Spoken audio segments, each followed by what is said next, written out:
Aux funérailles de mon père, ma tante a dit, il n'aimait qu'un seul enfant, et ce n'était pas elle.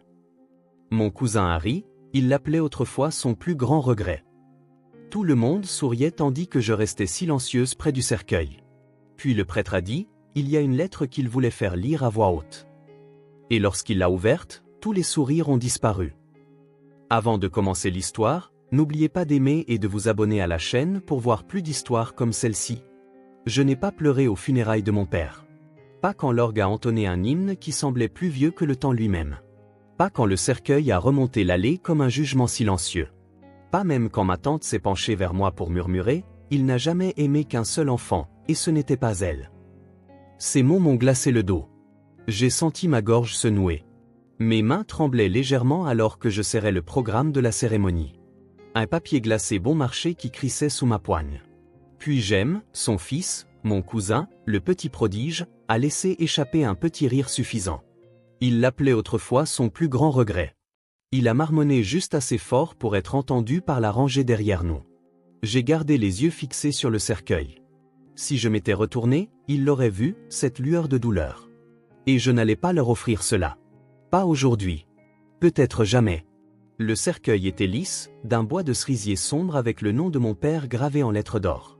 Raymond Aille, frère, père, oncle bien-aimé. Les mots se brouillaient. Père, vraiment? La chapelle sentait le lys et la cire de bougie fondue. Cette odeur épaisse et écœurante qui ne quitte jamais vos vêtements ni votre mémoire. L'air était pesant, comme si le chagrin avait une consistance matérielle. Je restais immobile, mais intérieurement, je m'effondrais. Mon cœur battait comme un tambour sourd contre mes côtes. Mes paumes étaient moites.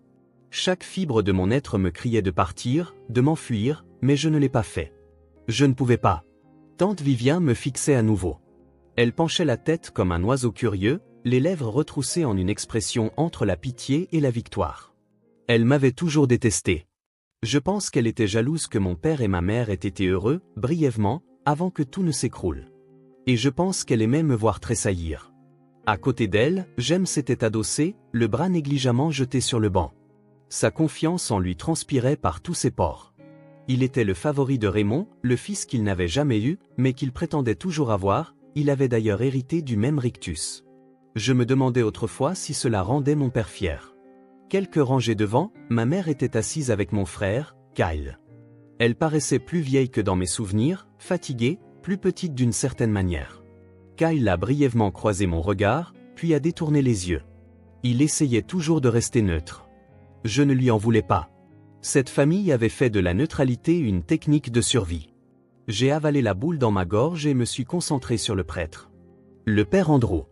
Il accompagnait notre famille depuis des années. Baptême, mariage, et maintenant funérailles. Il parlait, mais je n'assimilais pas grand-chose. La force de Raymond résidait dans sa nature inébranlable, disait-il. Son dévouement envers la famille. J'ai décroché. Les mots ne correspondaient pas à l'homme que je connaissais, celui qui pouvait passer des jours sans m'adresser la parole. L'homme qui m'avait dit un jour que j'étais trop émotive, comme si ressentir profondément les choses était un défaut. Cette version de lui, cet éloge funèbre aseptisé et digne, ressemblait à un étranger. Puis le père Andrew s'est interrompu, s'est raclé la gorge. Il y a un dernier message, a-t-il dit en regardant l'assemblée. Une lettre laissée par Raymond. Il a demandé qu'elle soit lue à haute voix ici aujourd'hui. L'atmosphère a changé. Même le bruit de la pluie contre les vitraux semblait s'être tu. Tante Vivien s'est raidie. La posture de Jem a changé. Mon souffle s'est coupé. Une lettre? Personne n'avait mentionné de lettre. J'ai levé les yeux et je l'ai vue. Une enveloppe jaunie entre les mains du père Andrew, froissée sur les bords. Mon estomac s'est noué. Le bout de mes doigts picotait, comme si mon corps réagissait avant même que mon cerveau ne puisse comprendre. Je voulais me lever, sortir de là. Je sentais mon pouls battre dans mes oreilles. Mais je n'ai pas bougé parce que quelque chose en moi, quelque chose de petit et têtu, avait besoin d'entendre ce qu'il avait écrit, même si cela faisait mal, même si cela me détruisait. Le prêtre a déplié le papier puis a lu la première phrase. À ceux qui sont réunis ici, à ma famille, à mes regrets, et à la fille que je n'ai jamais eu le courage d'aimer. Voilà. Le silence est devenu total dans la pièce et chaque sourire s'est évanoui. Quand j'avais 10 ans, j'ai appris à disparaître. Pas physiquement, juste assez pour m'effacer dans une pièce. J'ai compris tôt que si je ne faisais pas de bruit, si je me faisais assez petite, ils oublieraient ma présence. Et honnêtement, la plupart du temps, c'était le cas. Entrer dans cette chapelle funéraire après 7 ans de silence, c'était comme si je n'étais jamais parti. Le même carrelage fendu sous mes pieds, le même tapis floral qui sentait toujours un peu le moisi et la rose, les mêmes personnes qui me regardaient à travers moi comme si je n'étais qu'une ombre. Mais je n'étais plus la même fille que celle qui était partie. J'avais changé. Je n'étais juste pas sûr que quelqu'un ici puisse le voir. Je m'appelle Erahaï. J'ai 29 ans. J'habite à Chicago maintenant. Loin de la ville où j'ai grandi. Loin de lui. J'ai construit une vie qui n'a rien à voir avec cette famille, délibérément. Mais quand l'appel est venu de mon frère Kyle, la voix tremblante me disant « Papa est parti ». Une attaque. C'est arrivé vite, je n'ai pas pu raccrocher. Je n'ai pas pu ignorer cela. Je pensais pouvoir le supporter. Revenir une journée, juste assez pour me montrer, rendre hommage et repartir avant que quiconque ne se souvienne pourquoi on me détestait. Mais à l'instant où je suis entré, j'ai senti le poids s'installer sur ma poitrine. Familier, étouffant, cette tension sourde qui flottait toujours autour de la maison de mon père, là où l'amour était sous condition et où le silence servait de monnaie d'échange. Kyle m'a serré dans ses bras à mon arrivée. Son étreinte était plus forte que prévu, comme s'il ne voulait pas me lâcher. Il a chuchoté « Je suis content que tu sois venu » et je l'ai cru. Notre mère, Lynette, m'a offert un sourire doux, poli mais distant. Elle semblait fatiguée, usée par la vie comme on l'est quand elle s'effrite trop lentement pour qu'on le remarque. Je ne l'avais pas revue depuis mon départ pour l'université. Elle était restée en ville même après le divorce, silencieuse comme toujours. Je me demandais parfois si elle était restée par peur ou par habitude. Et puis il y avait tante Vivien. Elle m'a repéré de l'autre côté de la pièce comme un faucon fixant sa proie. Elle n'a pas fait de signe, elle m'a juste dévisagé, les lèvres pincées comme si j'étais une araignée au plafond. Vivien était la sœur de mon père, son unique fratrie. Elle avait toujours traité Jem, son fils, comme un prince et s'était assurée que je sache que je n'étais que le bouffon de la cour. Elle comblait le silence laissé par mon père avec des remarques acerbes et des regards de biais. En grandissant, j'avais l'impression qu'elle s'était donnée pour mission personnelle de me rappeler que je n'étais pas à ma place. Jem, bien sûr, était exactement comme dans mes souvenirs, sûr de lui, élégant, habillé comme s'il assistait à une collecte de fonds politiques plutôt qu'à des funérailles. Il m'a à peine regardé, mais quand il l'a fait, j'ai retrouvé ce même sourire moqueur qui me donnait envie de hurler. Nous étions tous assis dans différentes sections de la chapelle. Pas de manière formelle, juste comme les gens qui ne se parlent plus ont tendance à s'organiser. Au début du service, j'ai regardé les gens entrer. D'anciens voisins, des collègues de mon père, des membres de l'église, tous venus rendre hommage à l'homme qu'ils pensaient connaître. Pour eux, Raymond Haï était un homme formidable, fiable, fort, intègre. Mais pour moi, il était l'homme qui n'avait jamais regardé mes dessins, n'était jamais venu à une seule pièce de théâtre de l'école, n'avait jamais dit « Je suis fier de toi ». Un homme qui m'avait un jour regardé droit dans les yeux pour me dire « Tu es exactement comme ta mère », et ce n'était pas un compliment. Et pourtant, j'étais là, assise dans cette chapelle, vêtue de noir, essayant de ne pas ressentir, de ne pas me souvenir, de ne pas me demander pourquoi j'espérais encore entendre quelque chose, n'importe quoi, qui prouverait qu'il tenait à moi. Et c'est alors que le prêtre a sorti cette lettre. À l'instant où il a mentionné une lettre, l'atmosphère dans la chapelle a changé. C'était subtil, juste un changement de posture, une façon dont les gens se penchaient, les yeux plissés par la curiosité, mais je l'ai ressenti comme une tempête approchant. Tante Vivien s'est légèrement tournée sur son siège, la suffisance sur son visage laissant place à quelque chose de nouveau, l'incertitude. Les doigts de Jem se sont arrêtés de tapoter son genou. Il a regardé vers la chair, clignant des yeux lentement comme s'il n'assimilait pas tout à fait ce qui se passait. Moi, pendant ce temps, j'étais pétrifié. Une lettre ? Mes pensées s'emballaient. Il ne m'avait jamais écrit. Ni quand j'ai déménagé. Ni quand j'ai été diplômé. Pas même quand j'ai envoyé ce dernier email, celui que j'ai fixé pendant 20 minutes avant d'appuyer sur envoyer. Celui qui disait simplement « J'arrête d'essayer ».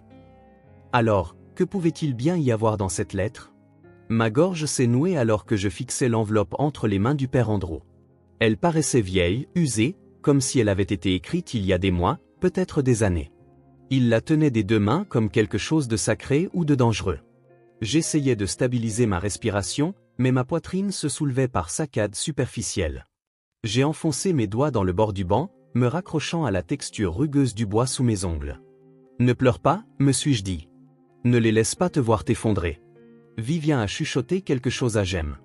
Je n'ai pas saisi quoi, mais j'ai vu la manière dont ses lèvres se sont retroussées après, comme s'il pensait déjà savoir ce que la lettre dirait. Probablement un autre hommage, un cadeau d'adieu au fils prodigue et à sa vie parfaite. Peut-être quelque chose sur l'héritage, l'honneur, la discipline, ces valeurs que mon père chérissait, du moins quand elles étaient associées au nom de quelqu'un d'autre. Le père Andrew s'est encore raclé la gorge. Je pouvais voir des perles de sueur sur ses tempes. Cela m'a surprise. Il avait l'air mal à l'aise, presque nerveux, ce qui n'a fait que nouer mon estomac davantage. Qu'y avait-il dans cette lettre? Pourquoi mes mains étaient-elles si froides? Pourquoi avais-je soudainement envie d'être resté chez moi? Derrière moi, quelqu'un a toussé. Un petit bruit sec qui a résonné plus fort que tout le reste dans la pièce. Tout semblait amplifié. Le léger frottement des pieds, le craquement des bancs en bois. Même la pluie contre les vitraux avait maintenant un rythme, comme un compte à rebours. Tic, tic, tic. Je sentais des regards sur moi. Kyle, de l'autre côté de la pièce, m'a lancé un regard inquiet. Peut-être savait-il que quelque chose allait arriver. Ou peut-être me connaissait-il simplement bien. Il avait toujours été le seul à vraiment essayer de comprendre ce que grandir dans notre maison signifiait pour moi. Maman restait rigide, les mains jointes si fort sur ses genoux que je pouvais voir ses articulations blanchir. J'ai de nouveau regardé le cercueil, celui de mon père. J'avais l'impression qu'il était encore là, qu'il avait orchestré tout cela pour garder son emprise sur nous par-delà la tombe. C'était tout lui, contrôleur, méthodique, gardant toujours ses grands coups pour le moment où on s'y attendait le moins. Et maintenant, il avait la parole. Même mort, il avait le dernier mot. Je voulais hurler. Je voulais m'enfuir. Mais au lieu de cela, je suis resté assise et me suis préparé au choc, car je savais que quoi qu'il y ait dans cette lettre, ce ne serait pas simple. Ce ne serait pas bienveillant. Et j'avais ce pressentiment viscéral que cela allait me concerner. J'aurais dû partir. Chaque instinct de mon corps me disait de me lever, de sortir et de ne jamais regarder en arrière. Je pouvais déjà l'imaginer, franchir les portes de la chapelle, sentir la gifle fraîche de la pluie sur mon visage, entendre le bruit de mes bottes sur le bitume alors que je disparaissais sur le parking, comme j'avais disparu auparavant. Cela aurait été facile. Personne ne m'aurait arrêté. Vivien aurait probablement souri. Mais je n'ai pas bougé. Je suis resté là, totalement immobile, tandis que le père Andrew dépliait la lettre avec des mains qui tremblaient juste assez pour que je le remarque. Il a ajusté ses lunettes, s'est encore raclé la gorge. Ses yeux ont parcouru la page, pendant une fraction de seconde, il a hésité comme s'il lisait quelque chose d'inattendu. J'ai senti un frisson ramper le long de ma colonne vertébrale. J'aurais dû partir. Mais je ne le pouvais pas, car sous la peur, sous la rancœur et toutes les cicatrices émotionnelles que je portais depuis des années, il y avait autre chose. L'espoir. Un espoir fragile, presque embarrassant. Je détestais qu'il vive encore en moi après tout. Après chaque fois qu'il m'avait ignoré, après chaque silence cruel, chaque moment où il avait choisi quelqu'un d'autre, choisi Jem plutôt que moi. Après tout cela, une infime partie de moi voulait encore croire qu'il m'avait enfin vu. Que peut-être cette lettre m'était destinée, ou qu'elle contenait des excuses, une confession, une vérité que j'avais attendue toute ma vie. Et cela me faisait encore plus peur que le silence. Et si ce n'était pas le cas? Et si c'était pire? Je fixais la chair, mon cœur battant si fort qu'il couvrait le ronronnement sur des ventilateurs au plafond. Le prêtre n'avait toujours pas parlé. La pièce était silencieuse, suspendue dans cette tension étrange entre le passé et ce que cette lettre allait déclencher. Jem a bougé inconfortablement, la mâchoire serrée maintenant, les yeux dardés vers la lettre comme s'il voulait s'en emparer pour la lire lui-même. Vivien a croisé les bras, essayant de paraître calme, mais sa bouche s'était figée en une fine ligne livide. J'ai baissé les yeux vers mes genoux. Mes doigts étaient devenus blancs à force de serrer le bord du banc. J'ai relâché ma prise lentement, silencieusement, et j'ai joint mes mains pour cacher mes tremblements. « Tu peux encaisser ça ?» me suis-je dit. « Tu as connu pire. » Mais était-ce vrai? Parce que ce n'était pas juste une lettre. C'était la dernière chose que mon père avait choisi de dire. Et je ne savais pas ce qui était le pire, être oublié dedans ou être mentionné. Le prêtre a enfin levé les yeux de la page. Ses yeux ont rencontré les miens. Juste une seconde, quelque chose y a brillé. Pas de la pitié exactement, mais de l'attente. Il savait. Il a ouvert la bouche pour parler, et j'ai su que c'était le moment. C'était le moment que je fuyais depuis des années. Mais je n'ai pas bougé. Je n'ai pas couru. Car pour une fois, je voulais y faire face. La douleur, la vérité, quoi qu'il soit écrit sur ce papier, j'avais besoin de l'entendre. J'avais besoin d'entendre ce que mon père avait gardé pour la fin. Même si cela me brisait, même si cela fracassait tout ce que je pensais savoir de lui, ou pire, de moi-même. Alors, j'ai inspiré, j'ai retenu mon souffle et j'ai attendu. Les premiers mots sont tombés dans le silence comme une pierre dans une eau calme. À ceux qui sont réunis ici, à ma famille, à mes regrets, et à la fille que je n'ai jamais eu le courage d'aimer. Voilà. J'ai arrêté de respirer. C'était comme si le temps se repliait sur lui-même, comme si tout ce à quoi je m'étais préparé arrivait, mais sous une forme totalement imprévue. Tout autour de moi, j'ai senti la tension basculer. Les têtes se sont tournées, les regards se sont braqués sur moi. Quelqu'un a étouffé un cri. Le sourire confiant de Jem s'est dissous dans l'incertitude. Vivien s'est redressé, le visage blême. Quant à moi, j'étais pétrifié, car ces mots, rien que cette première phrase, ont libéré quelque chose en moi. Quelque chose que je ne savais même pas retenir depuis tout ce temps. Le prêtre a continué, la voix plus douce maintenant, plus prudente. « Ah Héra, si tu es là, j'en suis déjà surpris. Je ne m'attendais pas à ce que tu viennes. Et si tu n'es pas venu, je comprends. J'ai mérité ton absence. » Je me suis mordu l'intérieur de la joue si fort que j'ai senti le goût du sang. Tu as toujours été le miroir dans lequel je ne voulais pas regarder.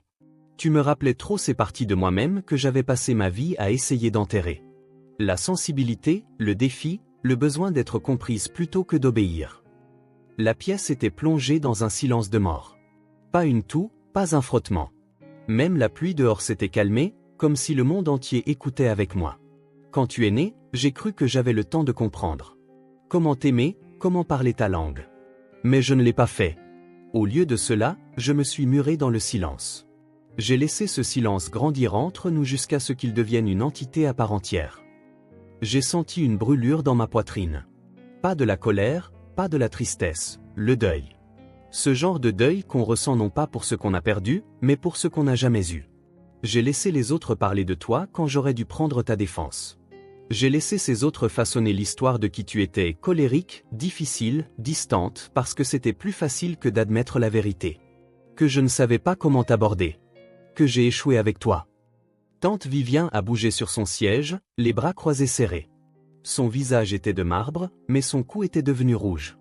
Jem avait l'air de vouloir s'enfoncer sous terre. Je t'ai regardé sortir de ma vie en emportant chaque blessure que je t'avais infligée. Et je n'ai rien fait. Mes yeux me brûlaient, mais aucune larme ne coulait. C'était trop profond pour cela.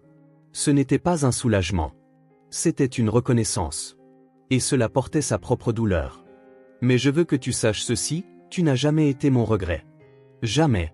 Tu as été ma leçon. Tu as été mon miroir. Et si j'avais eu une chance de plus, j'aurais appris à mieux t'aimer. Ma lèvre a tremblé. J'ai enfoncé mes ongles dans mes paumes pour garder pied. Le papier dans la main du père Andrew a légèrement flotté alors qu'il tournait la deuxième page. À Jem, à Vivien, à ceux qui pensaient me connaître, j'ai laissé votre version de moi s'imposer parce que j'étais trop lâche pour défendre qui j'étais vraiment. Mon silence n'était pas une approbation. C'était de la peur. Et pour cela, je suis désolé. Ce fut l'instant où l'atmosphère s'est brisée. Jem semblait hébété. Tante Vivien était figée comme une statue de pierre. C'était comme si l'oxygène avait été aspiré de la pièce. Et pourtant, pour moi, c'était comme si je pouvais enfin respirer pour la première fois depuis des années. À ma fille, si tu entends ceci, je t'aime. Je t'ai toujours aimé. Je ne savais juste pas comment le montrer. Mais je te vois, maintenant. La lettre s'est terminée, avec elle, l'histoire qu'on m'avait racontée toute ma vie. Celle où je n'étais pas désiré. Celle où j'étais invisible. Parce que dans cet ultime instant, il m'a vu. Je suis resté longtemps sans bouger après la fin de la lecture. La chapelle était immobile. Personne n'a parlé. Personne n'a applaudi. Personne n'a prononcé son nom. C'était comme si tout le monde avait été aspiré dans le même espace silencieux que moi. Confus. À vif. Incertain de la suite, maintenant que l'histoire que nous nous racontions tous s'était fissurée de toutes parts. La lettre avait laissé des décombres derrière elle. Pas le genre qu'on peut balayer ou lisser, mais celui qui force les gens à se voir différemment. J'ai regardé Tante Vivien. Ses yeux étaient fixés sur la chair, immobiles. Elle paraissait petite, ni en colère, ni triomphante, juste perdue. Jem n'arborait plus son sourire moqueur. Il fixait le sol, un poing serré contre sa cuisse. Je me suis demandé un instant ce que cette lettre signifiait pour lui, si elle l'obligeait à tout remettre en question, comme je le faisais en ce moment. Et ma mère, elle avait les larmes aux yeux. Des larmes discrètes, à peine visibles. Elle a tendu la main par-dessus Kyle pour prendre la mienne. C'était la première fois que nous nous touchions depuis des années, et cela ne m'a pas semblé étrange. C'était nécessaire. Après la cérémonie, les gens sont partis en petits groupes maladroits. Les banalités habituelles avaient disparu. On ne m'a pas dit grand-chose. Quelques-uns ont évité mon regard. D'autres, comme le père Andrew, m'ont lancé un long regard bienveillant avant de s'éloigner. Je suis resté en arrière, seul devant le cercueil. Je n'ai pas parlé à haute voix. Je n'en avais pas besoin. Je me suis juste tenu là, fixant la plaque nominative, laissant le poids de tout cela s'installer dans mes os. Je n'étais plus en colère. Pas à ce moment-là. Ce que je ressentais était plus calme, plus triste. Du regret, peut-être, mais pas le mien. Le sien. Parce que cette lettre, ces mots arrivaient trop tard. Et je n'aurais jamais la chance de le voir les incarner. Jamais la chance de poser les questions qui habitaient ma poitrine depuis des années, jamais la chance de voir son visage s'adoucir quand j'entrais dans une pièce, jamais de l'entendre le dire de sa propre voix. Mais j'avais obtenu quelque chose. J'avais obtenu la vérité. Et la vérité, c'était plus que ce que j'avais espéré obtenir un jour. J'ai chuchoté 3 mots que je n'aurais jamais pensé dire. Pas à lui. Je te pardonne. Pas parce qu'il le méritait, mais parce que moi, je le méritais. Je ne voulais plus porter cette amertume. Elle avait vécu en moi trop longtemps. Elle avait trop façonné celle que j'étais devenue. Toujours sur mes gardes, toujours méfiante, essayant toujours d'être digne de quelqu'un qui avait déjà arrêté son choix. Cela s'arrête ici. Après l'inhumation, Kyle m'a retrouvé sur le parking. Nous n'avons pas beaucoup parlé, nous nous sommes juste appuyés contre ma voiture, regardant droit devant nous. Finalement, il a dit, je pense qu'il le pensait vraiment. J'ai hoché la tête. Moi aussi. Puis il a ajouté, presque dans un murmure, tu méritais mieux. J'ai souri pour la première fois de la journée. Toi aussi. Nous ne nous sommes pas pris dans les bras. Nous n'avons pas pleuré, mais nous sommes restés là ensemble plus longtemps que jamais, et cela ressemblait à un nouveau départ. Plus tard dans la soirée, j'ai ouvert ma valise et j'en ai sorti une vieille photographie que j'avais emportée sans y réfléchir. C'était moi à 6 ans, montrant une peinture faite avec les doigts. Des couleurs vives, chaotiques. Mon père était à l'arrière-plan, flou, indéchiffrable. Maintenant, je la regardais différemment. Peut-être qu'il était fier. Peut-être qu'il ne savait juste pas comment le montrer. Mais je sais ceci, je ne suis plus invisible. Ni pour lui, ni pour moi. Et parfois, les morts disent ce que les vivants n'ont jamais pu exprimer. Et quand ils le font, soit cela vous brise, soit cela vous libère. Si cette histoire a résonné en vous, même un tout petit peu, prenez une seconde pour respirer avec moi. Nous portons tous des histoires comme celle-ci. Certaines sont bruyantes, d'autres enfouies profondément, mais elles nous façonnent. Et parfois, les partager est le seul moyen de s'en libérer enfin. Si cela vous a touché, n'hésitez pas à liker la vidéo. Cela aide vraiment d'autres personnes à la découvrir. Et si vous avez vécu quelque chose de similaire, je veux vous entendre. Laissez un commentaire. Je les lis tous, et je le pense vraiment. Partagez ceci avec quelqu'un qui pourrait avoir besoin de l'entendre aujourd'hui. On ne sait jamais qui porte silencieusement le même genre de blessure. Et si vous êtes nouveau ici, abonnez-vous. Je partage des histoires vraies qui vont au fond des choses, qui guérissent lentement et qui disent la vérité que la plupart des gens ont peur de prononcer à haute voix. D'ici la prochaine fois, soyez bienveillants envers vous-même. Vous n'êtes pas seul.